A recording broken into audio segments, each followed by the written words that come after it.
वंदे गुरुनिशा भक्तानिशा mission अवतारकान् तत्प्रकाशाक्ष तत्शक्ति Krishna Chaitanya संगकम् वंदे श्री कृष्ण चैतन्य नित्यानंदो सहदितो गौड़दये पुष्पवंतो चित्रौ छन्दौ तमनुदौ जद्वैतं ब्रह्मपुंसदि तदपश्यतनुभा ज अन्तान्तर्जामि पुरुष इति सहसां स विभव षडैश्चर्यै पूर्णजयः भगवान् स स्वयमयं न चैतन्यात् कृष्णात् जगति परतत्यं परमिह अनर्पितचरिं चिरात् करुणया अवतीर्ण कलौ समर्पयितुम् उन्नतौ उज्ज्वलरसां सभक्तिश्रियं हरिपुरटसुन्दरदुति कदम्बसन्दीपितः सदा हृदयकन्दरे स्फुरतु सचिनन्दन राधा कृष्ण प्रणय विकृति हलादीन शक्तिरस्मा देकात्मनावपि भुवि पुरो देहभेदौ गतौ तौ चैतन्याख्यं प्रकटमधुना तद्वयं चैकमाप्तं राधा भावधुति सुबलितं नौमि कृष्ण स्वरूपम् श्री राधया प्रणय महिमा कीदृशवानैवा साध्यो जनाद्भुत मधिरिमा कीदृशवा मदीय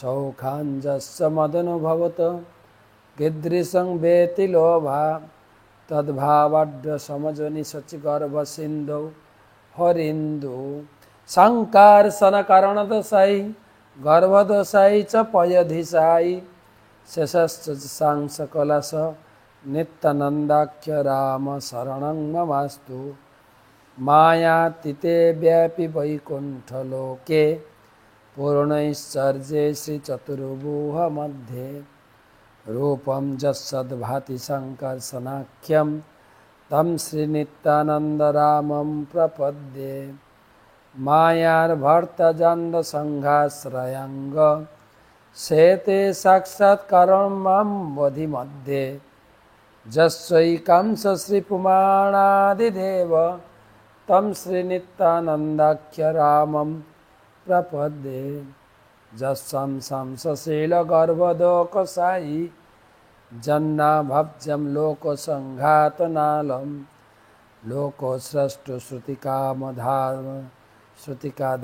धातु तं श्रीनित्यानन्दरामं प्रपद्ये जस्सं संस परमात्मखिलानं पोष्टा विष्णुर्भाति दुग्धाब्धिसायि खौणी भर्ता जत्कलाशोपनन्त्य तं नित्यानन्दरामं प्रपद्ये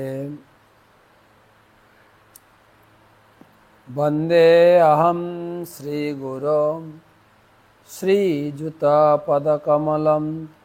श्रीगुरून् वैष्णवांश्च श्रीरूपं साग्रजातं सहगण रघुनाथान्वितं तं सजीवं साद्वैतं सावधूतं परिजनसहितं कृष्ण चैतन्यदेवं श्रीराधा कृष्ण पादन् सहगण ललिता श्रीविशाखान्वितांश्च नमामि विष्णुपादाय कृष्णप्रेष्ठाय भूतले श्रीमते भक्तिवेदान्त स्वामिनिति नामिने नमस्ते सारस्वते देवे गौरवाणी प्रचारिणे निर्विशेषशून्यवादी पाश्चात्य देश तारिणे। जय श्री कृष्ण चैतन्य प्रभु नित्यानंद, श्री अद्वैत गदाधर श्रीवासदि श्री गौर भक्तबिंद। हरे कृष्णा कृष्णा कृष्णा हरे हरे, हरे राम राम राम हरे हरे। शुद्धि सज्जन मंडली, ममतामयी मातृमंडली, गुरुवार आज के बृहस्पतिवार उपलक्षे आदि गुरु नित्यानंद प्रभुर कथा आमरा आलोचना करब। चैतन्य सुधा माधुरी 126तम श्री चैतन्य चरितामृत महाकाव्य आदिलीला पंचम परिच्छेदेर आजकेर आलोचना 141तम श्लोक थेके। आलोचना नित्यानंद तत्व निरूपण। सेई उपलक्षे सकलके जानाई कृष्ण प्रीति शुभेच्छा अभिनंदन। एवं नित्यानंद अभिन्न तत्व आदि गुरु बलरामेर अभिन्न तत्व श्री गुरुदेवेर चरणे प्रणाम जानिए तार अहित की कृपा आशीर्वाद प्रार्थना करी। नमोऽयं विष्णुपादाय कृष्णप्रेष्ठाय भूतले श्रीमते जयपताका स्वामिनिति नामिने। नमो आचार्यपादाय निताय कृपाप्रदायिने गौरकथा धामदाय नगर ग्राम तारिणे।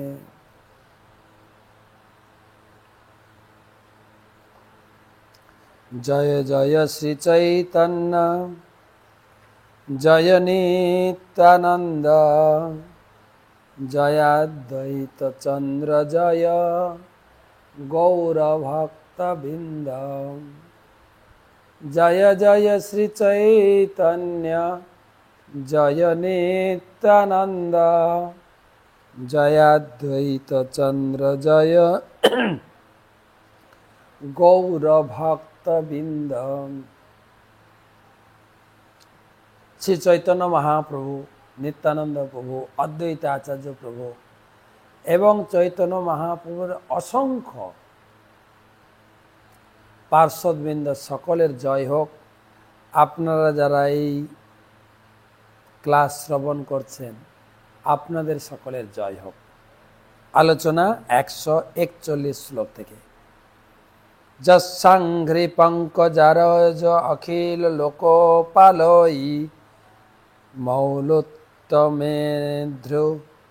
मपुपासित तीर्थम ब्रह्मा भवमपि जस्य कला कलाया शितोद्वहेम चिरमस्य नृपासनम क।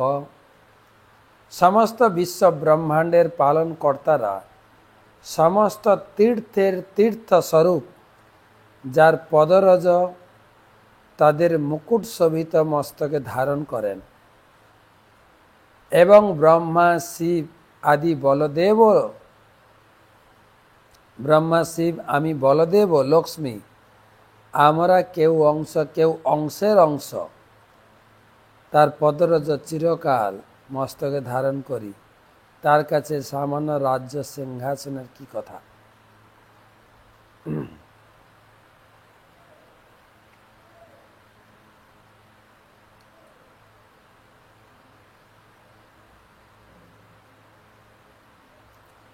যখন কৌরবদের সঙ্গে সেই লক্ষণাকে নিয়ে লক্ষণাকে যখন কৃষ্ণের সঙ্গে বিবাহ হবে সেই নিয়ে একটা মতভেদ তৈরি হয়েছিল। বলরাম রেগে তার কাঁধের হাল নিয়ে সেই হস্তিনাপুরকে হাল মেরে খিঁচে যমুনাতে নামিয়ে দিয়েছিলেন। সেই বলরাম, ভাগবতমের শ্লোক। সেই বলরামকে প্রণাম জানাই। একলে ঈশ্বর কৃষ্ণ আর সব ভৃত্য, যারে জয়ছে না চাইছে তৈছে করে নিত্য। ভগবান কৃষ্ণ হচ্ছেন একমাত্র ঈশ্বর, আর সবাই তার দাস। তিনি যাকে যেভাবে চালাচ্ছেন ওকে ওইভাবেই চলতে হচ্ছে। এই মত চৈতন্য গোসাই একলে ঈশ্বর আর সব পারিষদ, কেহ বা কিঙ্কর। তাই কৃষ্ণ যেরকম জগতের ঈশ্বর, তাই কৃষ্ণ হচ্ছেন চৈতন্য মহাপ্রভু। চৈতন্য মহাপ্রভু হচ্ছেন একা ঈশ্বর, বাকিরা হচ্ছেন তার পার্শ্বদ এবং ভিত্ত। গুরুবর্গ নিত্যানন্দ অদ্বৈত আচার্য, শ্রীবাসাদি আর যত লঘু সম আর্য, সেই পারিষদ সবে পারিষদ সবে লীলার সহায়, সবা লইয়া নিজ কার্য সাধে গৌর রায়। বলা হচ্ছে নিত্যানন্দ, অদ্বৈত আচার্য প্রভু, এরা হচ্ছে মহাপ্রভুর বড়, শ্রীবাস ঠাকুর এবং বাকি কিছু আছেন তার কনিষ্ঠ, এ সবাই মহাপ্রভুর পার্শ্বদ। মহাপ্রভু পুরো বৃন্দাবন টিমকে নিয়ে এসেছিলেন। ব্রজেন্দ্র নন্দন যেই, শচী সুত হইল সেই, বলরাম হইল নিতাই। বৃন্দাবনে তিনি গোপ গোপী পিতা মাতা সখা সখীদের সঙ্গে যে বৃন্দাবনের মাধুর্যময় আর মথুরার মাধুর্য ঐশ্বর্য মিশ্রিত এবং দ্বারকার ঐশ্বর্য লীলা প্রদর্শন করেছেন দ্বাপর যুগে, পুরো টিমকে নিয়ে এলেন নবদ্বীপে। তিনি ঔদার্য লীলা, হরিনাম প্রেম বিতরণ করার জন্য এসেছিলেন। অদ্বৈত আচার্য নিত্যানন্দ দুই অঙ্গ, দুইজন লইয়া প্রভুর যত কিছু রঙ্গ। অদ্বৈত আচার্য প্রভু, নিত্যানন্দ প্রভু হচ্ছেন ভগবানের দুটি অঙ্গ, প্রধান পার্শ্বদ নিত্যানন্দ অদ্বৈত। তাদের দুজনকে তিনি নিয়ে চৈতন্য মহাপ্রভু বিশেষভাবে লীলা বিলাস করেছেন। অদ্বৈত আচার্য গোসাই সাক্ষাৎ ঈশ্বর, প্রভু গুরু করি মানে তিহত কিঙ্কর। অদ্বৈত আচার্য প্রভু তিনি তো সাক্ষাৎ ঈশ্বর, মহাবিষ্ণুর অবতার, এবং মহাপ্রভু তাকে গুরু করে মানতেন। কেন না, মহাপ্রভুর গুরুদেব হচ্ছেন ঈশ্বরপুরী, ঈশ্বরপুরীর গুরুদেব হচ্ছেন মাধবেন্দ্রপুরী, আর অদ্বৈত আচার্য প্রভু ছিলেন মাধবেন্দ্রপুরীর শিষ্য, অর্থাৎ ঈশ্বরপুরী মাধবেন্দ্রপুরী গুরু ভাই। তাই গুরুদেবের গুরু ভাই, সেই জন্য গুরুদেব গুরু রূপে সম্মান করতেন, আচার্য বলে ডাকতেন। কিন্তু অদ্বৈত আচার্য প্রভু মনে করতেন আমি চৈতন্যের দাস। এই অপ্রাকৃত সম্পর্ক। শ্রী চৈতন্য মহাপ্রভু অদ্বৈত প্রভুকে পিতার মতো সম্মান করতেন, কারণ অদ্বৈত আচার্য প্রভু ছিলেন তার পিতার থেকেও বয়সে বড়। তবুও অদ্বৈত আচার্য প্রভু সবসময় নিজেকে চৈতন্য মহাপ্রভু দাস বলে অভিমান করতেন। অদ্বৈত আচার্য প্রভু এবং চৈতন্য মহাপ্রভুর দীক্ষাগুরু ঈশ্বরপুরী দুজনেই ছিলেন শ্রীপাদ মাধবেন্দ্রপুরীর শিষ্য। মাধবেন্দ্রপুরী ছিলেন নিত্যানন্দ প্রভুরও গুরু। এভাবেই চৈতন্য মহাপ্রভু খোল্য তাতরূপে অদ্বৈত প্রভু সর্বদাই পূজনীয় ছিলেন, কারণ গুরুদেবের গুরু ভ্রাতাদের গুরুদেবের মতোই সম্মান করা উচিত। এই সমস্ত কারণে শ্রী চৈতন্য মহাপ্রভু অদ্বৈত আচার্য প্রভুকে গুরুর মতো সম্মান করতেন। কিন্তু অদ্বৈত প্রভু সর্বদাই নিজেকে মহাপ্রভুর নগণ্য দাস বলে গণ্য করতেন। আচার্য গোসাই তত্ত্ব না যায় কথন, কৃষ্ণ অবতারি যেহ তারিল ভুবন।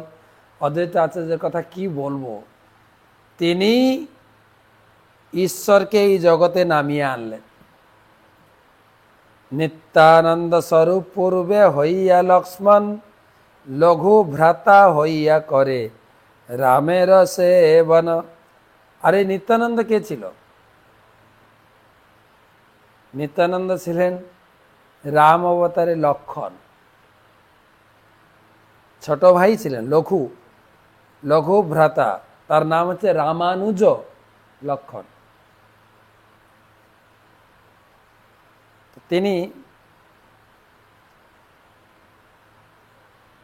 ছোট ভাই রূপে রামের সেবায়, এমনকি ভগবান রামচন্দ্রের 14 বছর বনবাস হয়েছিল, লক্ষণের তো হয়নি, কিন্তু প্রভু রামের সেবা করার জন্য তিনিও স্বেচ্ছায় 14 বছর বনবাস স্বীকার করে নিয়েছিলেন। তিনি মাকে গিয়ে জিজ্ঞাসা করলেন, মা, ভাইয়া বনবাসে যাচ্ছে, আমি তো ভাইয়াকে ছেড়ে থাকতে পারবো না, তুমি অনুমতি দাও, তাহলে আমি ভাইয়ার সঙ্গে চলে যাব জঙ্গলে। তখন মা সুমিত্রা বলেন, তুমি যখন ছোট ছিলে আমার সম্পদ ছিলে, তুমি তো এখন বিবাহিত, তুমি স্ত্রীর অনুমতি নাও, সে যদি তোমাকে অনুমতি দেয় তুমি যেতে পারো। স্ত্রীর কাছে গেলেন। কি নাম স্ত্রীর? উর্মিলা। যে আমি ভাইয়া রামচন্দ্রের সঙ্গে আমি বনবাসে যেতে চাই রামের সেবায়। উর্মিলা বলল, সেটার জন্য তুমি আমাকে জিজ্ঞাসা করছো? অবশ্যই যাও, অবশ্যই। উর্মিলাও কতটা ত্যাগ স্বীকার করেছে, 14 বছর স্বামীকে পাঠিয়ে দিলেন প্রভুর সেবা। সেই লক্ষণ আপনারা কাহিনী শুনেছেন, 14 বছর তিনি খাননি, 14 বছর তিনি ঘুমাননি। জঙ্গল থেকে ফলমূল সংগ্রহ করে আনতেন প্রভুর ভোজনের জন্য, কখনো সীতামা রন্ধন করতেন। খাওয়া দাওয়ার পরে ভগবান রামচন্দ্র ভাই লক্ষণকে দিতেন, ধর রে লক্ষণ, ধর হে লক্ষণ, লক্ষণ, ধর হে লক্ষণ। আর তিনি ধরে রাখতেন, খেতেন না। এবং প্রভু রামচন্দ্র মাতা সীতা রাত্রে শয়ন করতেন, আর এই বেচারা সারা রাত পাহারা দিত। অনিদ্রা আর অনাহারে 14 বছর কাটিয়েছে। তারপরে তিনি মেঘনাদ বা ইন্দ্রজিৎকে বধ করতে পেরেছেন। লঘু ভ্রাতা তাৎপর্য লিখছেন, শঙ্কর সম্প্রদায়ের সন্ন্যাসীদের মতে ব্রহ্মচারীদের বিভিন্ন নাম রয়েছে। প্রত্যেক সন্ন্যাসীরই ব্রহ্মচারী সহকারী থাকে। সেই ব্রহ্মচারীদের 4 রকমের নাম রয়েছে: স্বরূপ, আনন্দ, প্রকাশ ও চৈতন্য। শ্রী নিত্যানন্দপ্রভু সন্ন্যাস গ্রহণ না করে ব্রহ্মচারী রূপে ছিলেন। ব্রহ্মচারী রূপে তার নাম ছিল নিত্যানন্দ স্বরূপ। সেই সূত্রে বোঝা যায় যে তিনি নিশ্চয়ই তীর্থ অথবা আশ্রম উপাধিযুক্ত সন্ন্যাসীদের তত্ত্বাবধানে ছিলেন। কেননা স্বরূপ হচ্ছে সেই ধরনের সন্ন্যাসীদের সেবক, ব্রহ্মচারীর উপাধি। রামের চরিত্র সব দুঃখের কারণ, স্বতন্ত্র লীলায় দুঃখ সহেন লক্ষণ। রামচন্দ্রের লীলা অভিনয়টা খুবই দুঃখের ছিল, কিন্তু লক্ষণ সেই দুঃখ নিজে স্বীকার করে নিয়েছিল। নিষেধ করিতে না রে যাতে ছোট ভাই, মৌন ধরি রহে লক্ষণ মনে দুঃখ পায়। ভগবান রামচন্দ্রের বনবাস দুঃখ বা অন্যান্য কিছু লক্ষণ সহ্য করতে পারতেন না, আর কিছু বলতেও পারতেন না, কারণ ছোট ভাই তো, বড় ভাইয়ের উপর কথা বলবে কি করে। কৃষ্ণ অবতারে হইলা জ্যৈষ্ঠ সেবার কারণ, কৃষ্ণকে করাইলা নানা সুখ আস্বাদন।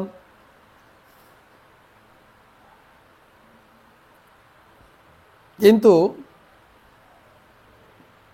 কৃষ্ণ অবতারে তিনি কন্ডিশন করে এলেন, আমি এবারে বড় হব, কিন্তু কেন বড়র সব দায়িত্ব না, ঝোট ঝামেলা সব কিছু। তাই তিনি বললেন আমি বড় হয়ে আসব, এবং সব ঝুট ঝামেলা, কেন বড় ছেলের সংসারে সব দায়িত্ব, বড় ছেলে হোক বড় মেয়ে হোক, তাই সব দায়িত্ব আমি সারব, তুমি কি শুধু আনন্দ করবে। তাই কৃষ্ণ অবতারে জ্যৈষ্ঠা হইল সেবারও কারণ, কৃষ্ণকে করাইল নানা সুখ আস্বাদন। রাম লক্ষ্মণ কৃষ্ণ রামের অংশ বিশেষ, অবতার কালে দোহে দোহাতে প্রবেশ। সে কৃষ্ণ বলরাম বা রাম লক্ষণ, কৃষ্ণ বলরাম দুজনের প্রবেশ। লঘু ভাগবত মৃত গ্রন্থে বিষ্ণু ধর্মোত্তরের উল্লেখ করে বিশ্লেষণ করা হয়েছে। শ্রীরামচন্দ্র বাসুদেবের অবতার, লক্ষণ শঙ্কর্ষণের অবতার, ভরত পদ্মনের অবতার, শত্রুঘ্ন অনিরুদ্ধ। পদ্মপুরাণে বর্ণনা করা হয়েছে যে রামচন্দ্র হচ্ছেন নারায়ণ, লক্ষণ, ভরত, শত্রুঘ্ন, যথাক্রমে শেষ, চক্র ও শঙ্খ। স্কন্ধপুরাণে রামগীতায় লক্ষণ, ভরত, শত্রুঘ্নকে রামচন্দ্রের তিনজন পরিচারক বলে বর্ণনা করা হয়েছে। সেই অংশ লইয়া জ্যৈষ্ঠ কনিষ্ঠায় অভিমান, অংশাংশী রূপে শাস্ত্রে করে এ ব্যাখ্যান। কৃষ্ণ বলরাম কনিষ্ঠ জ্যৈষ্ঠ রূপে প্রকাশিত, কিন্তু শাস্ত্রে বর্ণনা করা হয়েছে তারা হচ্ছেন পরমেশ্বর ভগবান ও তার অংশ প্রকাশ। রামাদিমূর্তিষু কলা নিয়মেন তিষ্ঠন, নানাবতার করমদ ভুবনেষু কিন্তু, কৃষ্ণ স্বয়ং সমভবৎ পরম পুমাঞ্জ, গোবিন্দমাদি পুরুষম তমহম ভজামি। ব্রহ্মসংহিতা থেকে এই শ্লোক নেওয়া হয়েছে। কলা বিভাগে রামাদি মূর্তিতে ভগবান জগতে নানা রূপে প্রকাশিত হয়েছিলেন, কিন্তু যে পরম পুরুষ স্বয়ং কৃষ্ণ রূপে প্রকট হন, সে আদি পুরুষ গোবিন্দকে আমি ভজনা করি।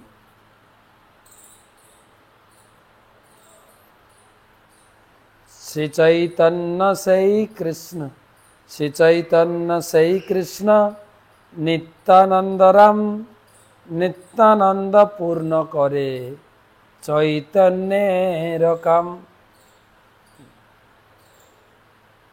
সেই কৃষ্ণ চৈতন্য হচ্ছেন স্বয়ং শ্রীকৃষ্ণ, নিত্যানন্দ হচ্ছেন বলরাম। নিত্যানন্দ প্রভুর কাজ হচ্ছে চৈতন্য প্রভুর সমস্ত ইচ্ছা পূর্ণ করা। নিত্যানন্দ মহিমা সিন্ধু অনন্ত পার, এক কণা স্পর্শী মাত্র সে কৃপা তাহার। নিত্যানন্দপুর মহিমারূপ সমুদ্র অনন্ত অপার, তার কৃপাতেই কেবল আমি তার এক বিন্দু স্পর্শ করতে পারি। আর এক শুনো তার কৃপার মহিমা, অধম জীবের চড়ায় ইল ঊর্ধ্ব সীমা। আরেকটা নিত্যানন্দপুর মেন কৃপা হচ্ছে অধম জীবকেও সর্বোচ্চ স্তরে উন্নীত করে। বেদ গজ্য কথা এই অযোগ্য কহিতে, তথাপি কহিয়ে তার কৃপা প্রকাশিতে। সমস্ত এই সমস্ত কথা প্রকাশ করা উচিত নয়, কেননা এগুলি হচ্ছে বেদের গুহ্যতম তত্ত্ব। তবুও তিনি যে জীবকে কিভাবে কৃপা করে গিয়েছেন সেই কথা প্রকাশ করার জন্য আমাকে এই সমস্ত কথা বলতে হচ্ছে। উল্লাস উপরি লেখ তাহার প্রসাদ, নিত্যানন্দ প্রভু মোর ক্ষময় অপরাধ। হে নিত্যানন্দ প্রভু, গভীর আত্মহারা হয়ে আমি আপনার কথা লিখছি, অপরাধ ক্ষমা করবেন। অদ্ভুত গোসাই এক ভৃত্য প্রেমধাম, মিন কেতন রামদাস হয় তার নাম। মিন কেতন দাস বা মিন কেতন রামদাস নামে নিত্যানন্দ প্রভুর একজন সেবক ছিলেন, যিনি ছিলেন ভগবত প্রেমের আধার স্বরূপ। কবিরাজ গোস্বামী কিভাবে নিত্যানন্দ প্রভুর কৃপা পেয়েছেন তার উল্লেখ করছেন। মিন কেতন দাস ছিলেন নিত্যানন্দ প্রভুর একজন বিশেষ সেবক। আমার আলয়ে অহরাত্র সংকীর্তন, তাহাতে আইলা তেহ পাইয়া নিমন্ত্রণ। আমার গৃহে অহরাত্র সংকীর্তন হচ্ছিল, তাই নিমন্ত্রিত হয়ে তিনি সেখানে এসেছিলেন।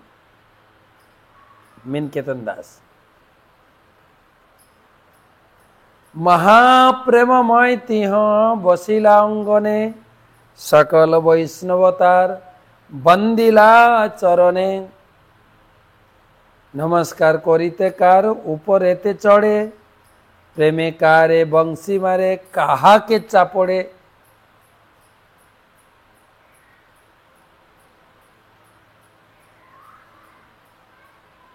তাকে প্রণাম করতে গেলে কাঁধে কাঁধে চড় মারলেন, বংশী দিয়ে আঘাত করলেন, কাউকে চাপড় মারলেন। যে নয়ন দেখিতে অশ্রু হয় মনে যার, সেই নেত্রে অবিচ্ছন্ন বহে অশ্রুদার। মিনকেতন রামদাসের নয়ন দর্শনের চক্ষু দিয়ে আপনা থেকেই প্রেমাশ্রু নির্গত হতো। কারণ মিনকেতন রামদাসের নয়ন যুগল ছিল প্রবল ধারায় প্রেমাশ্রু, ঝরঝর করে জল পড়ত, আর তাকে দেখেই সবাই কাঁদত। কভু কোন অঙ্গ দেখি পুলক কমদম্ব, এক অঙ্গে জাড্যতার আর অঙ্গে কম্প। কখনো দেহের কোন অঙ্গে কদম্ব ফুলের মতো পুলক প্রকাশিত হতো, কখনো তার দেহের অঙ্গ স্তম্ভিত হচ্ছে, অন্য কোন অঙ্গ কম্পিত হতো। নিত্যানন্দ বলি যাবে করেন হুঙ্কার, তাহা দেখি লোকের হয় চমৎকার। গুণার নব মিশ্র নামে এক বিপ্রার্য, শ্রীমূর্তি নিকটে তিহ করে সেবা কার্য। গুণার নব মিশ্র নামে একজন ভগবানের সেবা করছিলেন। অঙ্গনে আসিয়া তেহ না কইল সম্বাস, তাহা দেখি ক্ষুব্ধ হইয়া বলে রামদাস। মিনকেতন রামদাস যখন অঙ্গনে বসছিলেন, সেই ব্রাহ্মণ তাকে সম্মান প্রদর্শন করলেন না। তা দেখে রামদাস ক্ষুব্ধ হয়ে বললেন, এই তো দ্বিতীয় সুত রোমহর্ষণ, বলদেব দেখি যে না কইল প্রত্যুৎগম। এই আরেকজন দ্বিতীয় রোমহর্ষণ, যে বলরামকে দেখে শ্রদ্ধা করেনি।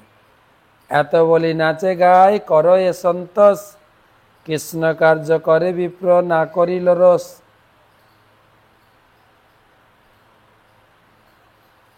এত বলে প্রাণ ভরে নৃত্য করতে লাগলেন, কিন্তু সেই ব্রাহ্মণ রাগলেন না, কেন ভগবানের সেবা করছিলেন তো।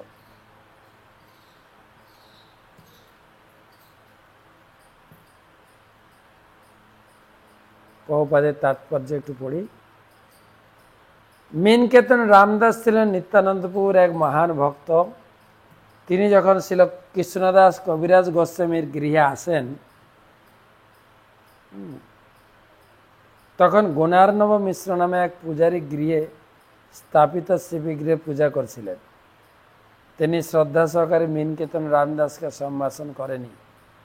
এইরকম একটি ঘটনা ঘটেছিল যখন নৈমিষারণে সমবেত ঋষিদের সভায় রোমহর্ষণ সুত ভাগবত পাঠ করেছিলেন। সেই সময় বলদেব সেই সভায় উপস্থিত হন, কিন্তু ব্যাসাসনে উপবিষ্ট রোমহর্ষণ সুত তার আসন থেকে উঠে বলদেবকে শ্রদ্ধা প্রদর্শন করেননি। গুণার্ণব মিশ্রের ব্যবহারে প্রকাশ পাচ্ছিল যে তিনি নিত্যানন্দ প্রভুর প্রতি যথেষ্ট শ্রদ্ধাপরায়ণ ছিলেন না এবং তা মীনকেতন রামদাস মোটেই পছন্দ করেননি। সেই জন্য মীনকেতন রামদাসের এই ব্যবহার ভক্তদের কাছে দোষযুক্ত নয়। তারপরে কি হলো? উৎসবান্তে গেলা তিহ করিয়া প্রসাদ, মোর ভ্রাতা সনে তার কিছু হইল বাদ। সেই কীর্তন অনুষ্ঠানের শেষে মীনকেতন রামদাস যখন সকলকে আশীর্বাদ করছিলেন, তখন আমার ভাইয়ের সঙ্গে কিছু কথা কাটাকাটি হয়। মীনকেতন রামদাসের আর কৃষ্ণদাস কবিরাজ গোস্বামীর ভাই। শ্রী চৈতন্য প্রভুতে তার সুদৃঢ় বিশ্বাস, নিত্যানন্দ প্রতি তার বিশ্বাস ও আভাস। তর্কটা এরকম ছিল, চৈতন্য মহাপ্রভুকে ভগবানের মতো সম্মান করতেন, কিন্তু নিত্যানন্দ প্রভুর প্রতি এতটা সম্মান ছিল না। ইহা জানি রামদাসের দুঃখ হইল মনে, তবে তো ভ্রাতারে আমি করিনু ভৎসনে। আমি তা জেনে রামদাস অত্যন্ত ব্যথিত হয়েছিলেন। আমি আমার ভাইকে অনেক তিরস্কার ভৎসনা করেছিলাম। দুই ভাই এক তনু সমান প্রকাশ, নিত্যানন্দ না মানো তোমার হবে সর্বনাশ। নিত্যানন্দ চৈতন্য দুই ভাই, একজনকে মানো একজনকে মানো না, তোমার সর্বনাশ হবে। একে তো বিশ্বাস অন্যে না করো সম্মাস, অর্ধ কুকুটি নেই তোমার প্রমাণ। একজনকে সম্মান করো আর একজনকে সম্মান করো না, এটা অর্ধ কুকুটির মতো তোমার।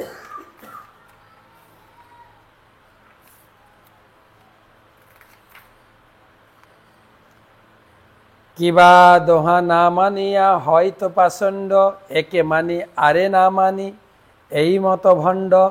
ক্ষুব্ধ হইয়া বংশী ভাঙ্গি চলে রামদাস, তৎকালে আমার ভ্রাতার হইল সর্বনাশ। এই তো কহিল তার সেবক প্রভাব, তার এক কহি তার দয়ার স্বভাব। এটা ছিল নিত্যানন্দ প্রভু সেবকের প্রকাশ। ভাইকে ভৎসিনময়ী লইয়া এক গুণ, সেই রাত্রে প্রভু মরে দিলা দর্শন। আমি যে ভাইকে ভৎসনা করলাম, গালাগালি দিলাম যে তুমি চৈতন্যকে মানো নিত্যানন্দকে মানো না, তারা তো দুই ভাই, একজনকে মানো একজনকে মানো না। আর এর ফলে নিত্যানন্দ প্রভুর কৃপা হয়ে গেল আমার প্রতি। নৈহাটি নিকটে ঝামট পুর নামে গ্রাম, তাহা স্বপ্নে দেখা দিলা নিত্যানন্দ রাম। সেই আমার বাড়িতে ঝামটপুর রেল স্টেশন আছে, কাটোয়া লাইনে ট্রেনে করে সালার স্টেশনে যেত।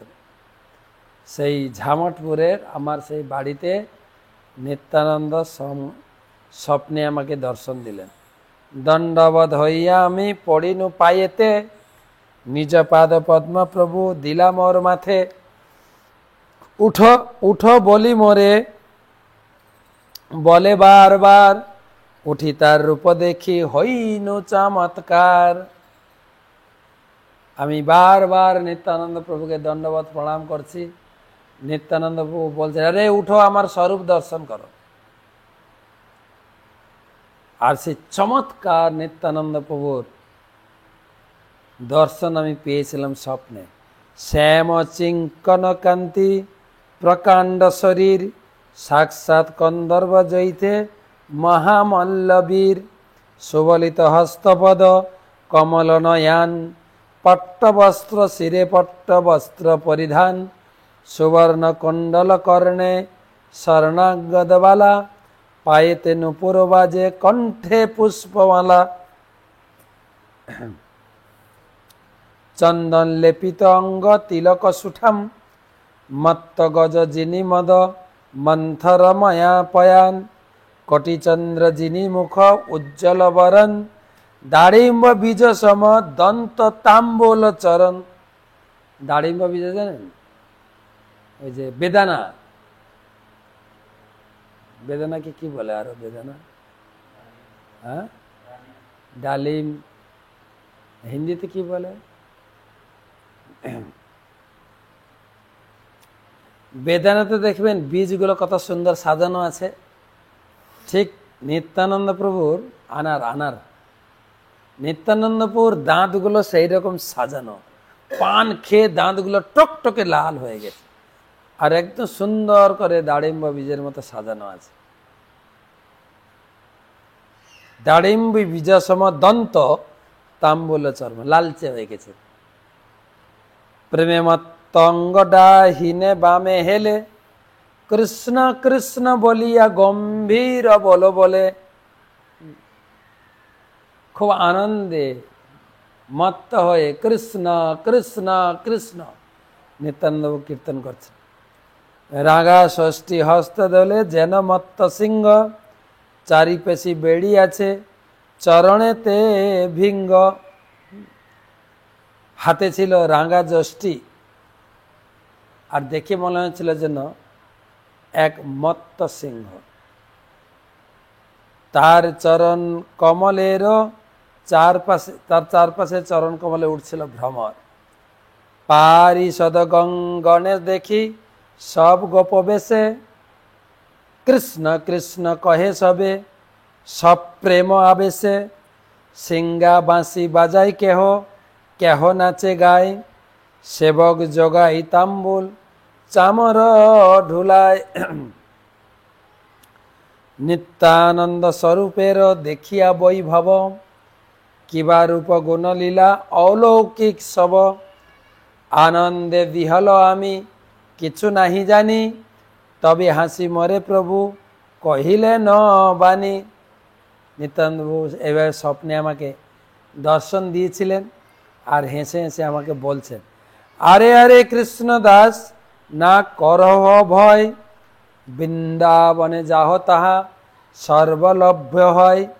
এত বলি প্রেরিলা মোরে হাত সানি দিয়া, অন্তর্ধান কইল প্রভু নিজগণ লইয়া। মূর্ছিত হইয়া মুই পড়িনু ভূমুতে, স্বপ্ন ভঙ্গ হইল দেখি হইয়াছে প্রভাতে। কি দেখিনু কি শুনিনু করিয়ে বিচার, প্রভু আজ্ঞা হইল বৃন্দা বন যাইবার। এসব স্বপ্নে দেখছিলাম। যখন নিত্যানন্দ প্রভু স্বপ্ন থেকে অন্তর্ধান হয়ে গেলেন, তার সমস্ত পারিষদ অন্তর্ধান হয়ে গেলেন, তখন আমার নিদ্রা ভঙ্গ হয়ে গেল। আর চিন্তা করলাম, কি দেখলাম, কি শুনলাম, কি অনুভব করলাম। তবে নিত্যানন্দ প্রভু আমাকে বৃন্দাবনে যেতে বলেছেন। সেই ক্ষণে বৃন্দাবন করিনু গমন, প্রভুর কৃপাতে সুখে আইনু বৃন্দাবন।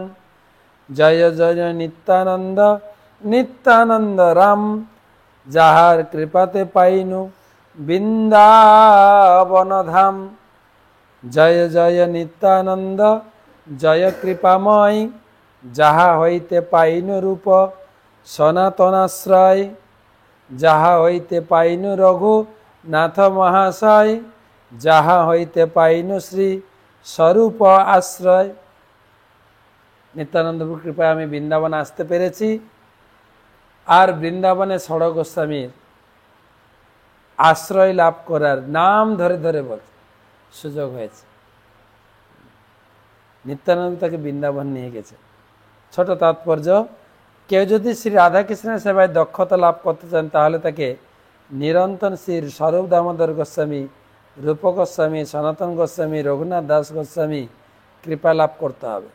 শ্রী নিত্যানন্দ প্রভুর কৃপার প্রভাবেই কেবল গোস্বামীদের চরণ আশ্রয় লাভ করা যায়। এই দুই শ্লোকে গ্রন্থকার সেই তত্ত্ব বিশ্লেষণ করে। আজকে এই পর্যন্ত থাক, সময় হয়ে গেছে। তো কবিরাজ গোস্বামী নিত্যানন্দ প্রভুর স্বপ্নাদেশে তিনি বৃন্দাবনে পৌঁছালেন। তারপরে কিভাবে তিনি এই